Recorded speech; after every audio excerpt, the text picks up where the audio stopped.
안녕하세요. 김효석 아카데미입니다. 좋아요부터 눌러주시고 계속 들어주세요. 네, 안녕하세요. 오늘은 김효석 박사님이 직접 다녀오셔서 준비해주신 그 안양박물관 자료들을 좀 보면서요. 안양에 숨겨진 역사, 또 문화 이야기를 좀 깊이 파헤쳐 볼까 합니다. 네, 저거 기대됩니다. 이게 그냥 보면 평범한 유물 같은데도 뒤 이야기들이 아주 흥미로운 게 많다고 들었어요. 맞습니다. 특히 박물관 그 자체가 시작부터 이야깃거리가 많아요. 건물부터요? 네, 이 박물관이 있는 자리가 원래 그 고려 태조 왕건 때 세웠던 안양사라는 절터였거든요. 아하, 안양사 절토. 네, 그 이후에는 또 근현대 건축의 거장 김중업 선생이 설계한 유유산업 공장이었어요. 공장이요? 절토였다가 공장이었다가. 네, 그랬다가 이제 안양시에서 인수를 해서 지금의 박물관으로 다시 태어난 거죠. 그러니까 이 건물 자체가 역사를 품고 있는 셈이에요. 와, 대단하네요. 이게 문화유산 등재는 아직 안 됐다고요? 네, 아직은 아닌데 그래도 원형 보존이 꽤 잘 되어 있어서 가치는 충분하다고 봅니다. 그렇군요. 건물부터가 벌써 흥미로운데 그럼 안으로 좀 더 들어가 볼까요? 박사님 자료 보니까 청동기 시대 유물 중에 좀 재미있는 사연이 있는 게 있다면서요. 아, 네네. 그 반달 돌칼 말씀이시죠? 네, 맞아요. 반달 돌칼. 이게 원래 곡식 이삭 자르는 도구인데요. 자세히 보시면 구멍을 뚫다가 실패한 거예요. 실패요? 만들다 만 건가요? 네, 금이 갔어요. 마지막 공정에서 딱 실패한 거죠. 그래서 칼날봉은 보면 마모 흔적이 전혀 없어요. 사용을 못했으니까. 아, 그렇겠네요. 네, 그러니까 수천 년 전 누군가의 실수가 어찌 보면 그 제작 과정을 생생하게 보여주는 증거로 남은 거죠. 신기하죠? 와, 그냥 완벽한 유물보다 오히려 이런 실패작이 더 많은 이야기를 해주는 것 같네요. 진짜 흥미로운데요? 그렇죠. 그리고 또 깨진 돌 조각 두 개가 뭐 수천 년 만에 다시 만났다는 이야기도 있던데요. 네네, 맞아요. 그 갈판 조각인데요. 곡식 깔 때 쓰는 거죠. 이게 서로 바른 집터 유적에서 발견된 거예요, 조각이. 네, 다른 곳에서요? 네, 그런데 이제 어떤 고고학자분이 이걸 맞춰봤더니 어머, 이게 딱 들어맞더라는 거예요. 세상에? 네, 아마 뭐 충격으로 깨져서 흩어졌던 게 아닌가 싶은데 그게 수천 년 만에 다시 합쳐진 거죠. 진짜 이산가족 삼봉 같은 느낌이죠. 와, 드라마 같은데요? 그럼 그 가는 돌, 갈돌도 찾았나요? 아니요, 안타깝게도 그 갈돌은 아직 못 찾았어요. 갈판만 만난 거죠. 그렇군요. 아쉽네요. 그 박물관 바깥으로 나가면 큰 기둥 같은 거 서 있잖아요. 당간지주. 그것도 그냥 기둥이 아니라고요. 아, 네, 당간지주. 이게 여러 의미가 있어요. 일단은 여기 절이 있다 하고 알려주는 이정표 역할도 하고요. 네, 이정표. 그리고 이제 속세와 부처님의 세계를 나누는 경계, 뭐 그런 의미도 있고 또 하나는 악을 막는 항마의 의미도 있어요. 항마요? 악귀를 물리친다? 뭐 그런 건가요? 그렇죠. 네. 근데 이 안양사 당간지주가 더 중요한 건 거기 기록이 새겨져 있다는 거예요. 826년, 그러니까 통일신라 시대죠. 네. 그때 경주에 있던 승려가 여기까지 와서 불사를 일으켰다. 뭐 이런 내용이 있어요. 그러니까 신라 불교 문화가 이 경기도 지역까지 어떻게 전파됐는지를 보여주는 거죠. 아주 중요한 자료입니다. 와, 경주에서 여기까지 와서 대단하네요. 만드는데도 엄청 공을 들였다면서요. 네, 그 관악산 돌을 무려 7개월 동안 옮겨와서 만들었다고 해요. 그 당시 기술로. 정말 대단한 정성이죠. 이야, 7개월이라 그 시대 사람들의 신앙심이 느껴지는 것 같습니다.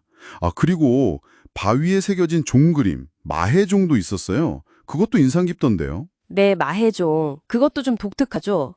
절벽을 다듬어서 새긴 건데 높이가 1m가 넘어요. 꽤 크죠. 네, 크더라고요. 승려가 종을 치는 모습인데 자세히 보면 인체 비례가 약간 어색해요. 그래서 동자승 아니냐 이런 해석도 있었어요. 동자승이요? 네. 근데 또 동자승은 법적으로 종을 칠 수 없거든요. 그래서 그 해석은 좀 논란이 있죠. 그렇군요. 명문 같은 건 없나요, 글씨는? 네, 명문은 없어요. 없는데 원어키기에서 보물급 가치가 있다 이렇게 평가를 받았는데 아직 지정은 안 됐습니다. 이건 박물관 근처에서 실물을 볼 수 있어요. 직접 볼 수 있군요. 나중에 한번 가봐야겠네요. 저는 개인적으로 제일 신기했던 게 그 기와였어요. 글씨가 거꾸로 새겨진 거요. 아, 네네. 그 안양사 글씨 뒤집힌 기와요. 네. 어떻게 그렇게 찍었을까요? 실수인가요? 뭐 그런 설도 하나 있어요. 글을 잘 모르는 기와장인이 도장을 그냥 실수로 거꾸로 찍었다. 이게 첫 번째 설이고요. 네. 또 다른 설은 이게 좀 더 재밌는데 지붕에 기와를 얹잖아요. 그럼 아래 법당에 계신 부처님이 이렇게 올려다보실 때 글자가 똑바로 보이도록 아, 일부러요. 부처님 보시라고. 네, 일부러 뒤집어다 새겼다는 거죠. 좀 더 불심이 깊은 해석이죠. 고려시대 기와에서 종종 이런 방식이 보이긴 하는데 뭐 정확한 이유는 아직 연구 중입니다. 와, 부처님을 향한 마음이었다는 해석이 저는 더 와닿네요.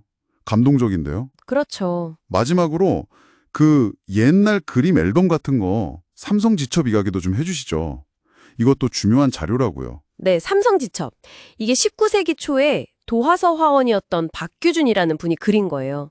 삼성산 일대 풍경 와첩인데 네. 이걸 안양시에서 경매로 구입했어요. 3억 2천만 원에요. 와, 꽤 비싸게 주고 샀네요. 네, 근데 이게 왜 중요하냐면 당시 안양사 터의 모습이 그려져 있어요. 지금은 석탑이 하나만 남아있는데 이 그림에는 2개가 그려져 있거든요. 당관지주도 보이고요. 아, 사라진 탑의 모습이. 그렇죠. 소실된 문화재의 옛 모습을 이걸 통해 알 수 있는 거예요. 그리고 그림마다 당시 지인들이 쓴 발문, 그러니까 감상평 같은 게 있는데 이것도 지금 해독 중이에요. 곧 특별 전시도 한다고 하더라고요. 오, 기대되네요. 그 외에도 보니까 김구 선생 글씨나 뭐 지석영 선생 형님, 지훈영 선생 관련 자료, 옛날 안양 영화 촬영소 이야기 같은 근현대사 자료들도 흥미로운 게 많다고 적어주셨더라고요. 네, 맞아요. 그 부분들도 상당히 재밌습니다. 시간 관계상 다루진 못했지만요. 네. 오늘 이렇게 쭉 보니까 뭐랄까 실패한 돌칼부터 일부러 뒤집어 찍은 글씨 또 그림 속에만 남은 사라진 탑의 흔적까지 안양의 유물들은 완벽함 그 자체보다는 그 이면에 담긴 사연들, 때로는 실수나 의도, 또 시간의 흔적 같은 것들이 역사를 더 풍부하게 만든다는 걸 보여주는 것 같아요. 정확히 보셨습니다. 네, 때로는 그렇게 완성되지 못했거나 아니면 조금 삐뚤어진 것들이 우리에게 더 많은 질문을 던지고 또 상상력을 자극하는 것 같아요. 네, 맞아요. 오늘 저희가 나눈 이 이야기들이 이걸 듣고 계신 여러분께도 안양이라는 도시, 그리고 그 안에 숨겨진 역사를 좀 새롭게 바라보는 계기가 되었으면 좋겠습니다. 네, 어쩌면 우리가 그냥 무심코 지나치는 우리 주변의 모든 것들 속에도 나중에 미래의 누군가에게는 아주 흥미로운 이야기가 될 그런 역사의 조각들이 숨어있지 않을까, 뭐 그런 생각도 드네요. 좋은 말씀입니다. 오늘 다룬 내용 요약본은 설명란의 링크를 클릭하시면 보실 수 있습니다. 지금까지 김효석 아카데미였습니다. 구독과 알림 설정을 해주시면 다음에 좋은 컨텐츠로 다시 찾아옵니다. 감사합니다.